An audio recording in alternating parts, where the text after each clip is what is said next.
की बात आगे बढ़ाएंगे तो लंबी हो जाएगी, लेकिन फिर भी आप हैं इसलिए बात मैं पूछना जरूर चाहता हूं। देखिए, कांग्रेस पार्टी के नेता ये कहते हैं कि नेहरू एक विराट सोच के, मॉडर्न सोच के नेता थे, जिन्होंने उस वक्त के गरीब हिंदुस्तान में और तभी आजाद हुए हिंदुस्तान के अंदर भी भाभा एटॉमिक सेंटर के बारे में सोच लिया, इसरो के बारे में सोच लिया।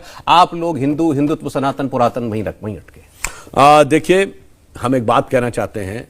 अगर नेहरू जी की सोच, कुछ काम उन्होंने अच्छे किए थे, मैं ईमानदारी से कह रहा हूँ, आईआईटी बनाई थी और भिलाई राउरकेला के स्टील प्लांट्स बनाए कुछ, परंतु इसी के साथ आप ये भी सोचिए ना, हमारे साथ और कौन कौन से देश आजाद हुए थे। जर्मनी तो तबाह हो गया था डिवाइड होकर, जापान परमाणु बम में ध्वस्त हो गया था, इजराइल उसी समय क्रिएट हुआ था, साउथ कोरिया उसी समय क्रिएट हुआ था। कहां वो, कहां हम? अगर इतना बड़ा आपने विकास किया था, इसका मतलब भारत की जो वास्तविक क्षमता और शक्ति थी उसके अनुरूप कार्य नहीं हुआ। हम इकलौते देश थे जिसने अपने पड़ोस का देश, जो हमसे छोटा और कमजोर था, वो हमें सताता रहा और हम 50-60 साल तक सिर्फ ये चिल्लाते रहे दुनिया में कि हमको सता रहा है। अब मैं एक और बात कहना चाहता हूं, जो उन्होंने डेवलपमेंटल काम किए उसका भी श्रेय अकेले नेहरू जी को देना मेरे विचार से उचित नहीं है। ये दूसरों के प्रति असम्मान है। अगर आईआईटीज नेहरू जी के समय में बनी, जो विदेश के सहयोग से बनी, हम लोग पढ़े चारों पांचों आईआईटी किसके सहयोग से बनी, सब। Indian institute of sciences Bengaluru तो 1916-17 में बन गया था, महाराजा मैसूर ने बनवाया था।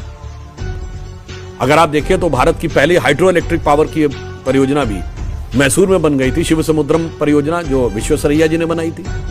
आपको अगर पता हो कि यूरोप के बाहर दुनिया का पहला कौन सा शहर था जिसमें स्ट्रीट लाइट आई, तो वो 1902 में, 1892 में लंदन में आई, 1902 में बेंगलुरु में आई, वो भी महाराजा मैसूर ने किया था।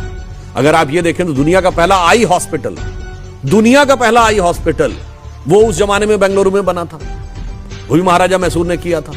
और ये ऑटोनॉमस थे, ऐसा नहीं ब्रिटिश गवर्नमेंट के अंडर में नहीं थे। तो बहुत से लोगों ने, अब ये बताइए, स्टील और आयरन की फैक्ट्रीज नेहरू जी ने, उससे पहले तो टाटा बना चुके थे, और ये भारतीय लोग थे जिन्होंने बनाया था। तो भारत के विकास की यात्रा में बहुत लोगों का योगदान रहा है। वन एंड ओनली जो आप कहते हैं। हाँ, तो दूसरा जिस कारण से हम कहते हैं, उनसे बड़ी बड़ी गलतियां भी हुई। सिर्फ एक गलती, ज्यादा डिटेल में नहीं जाएंगे, वो फिर वो कहेंगे पुरानी बात। आज की युवा पीढ़ी को मैं बताना चाहता हूं कि भारत और चीन की सीमा पर हमारी जो पैरामिलिट्री फोर्स है, जो उसकी रक्षा करती है, उसका क्या नाम है? Indo Tibetan border police, Bharat Tibet सीमा पुलिस। क्यों नाम है?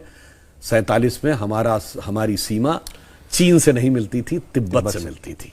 और जब चीन ने तिब्बत पर आधिपत्य कर लिया, तब वो हमारा साथी हुआ। और मैं ये भी बताऊं, 1954 में के.एम. पणिक्कर, जो चीन में राजदूत थे, उन्होंने चीन की सरकार को एक पत्र लिखा है जिसमें उन्होंने कहा कि India accepts the Chinese sovereignty over Tibet.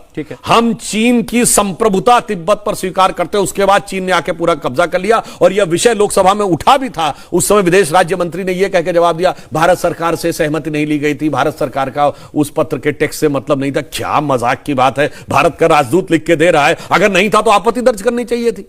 तो जब इतनी बड़ी बड़ी ब्लंडर्स की, और यह भी मैं बात बता दूं, 1952 में जब चीन की सेना तिब्बत में आकर कब्जा किए हुए थी और तिब्बतियों के ऊपर अत्याचार कर रही थी, उसको हमने रसद सप्लाई की है 3,500 टन। और 21 जून या 27 जून की, या मई या जून का, मुझे एग्जैक्ट डेट नहीं याद है, यह प्रेस कॉन्फ्रेंस है जो complete works of Jawaharlal Nehru में लिखा हुआ है। तो इसलिए मैं कहना चाहता हूं, जो भयानक गलतियां थी उसको भी स्वीकार करिए।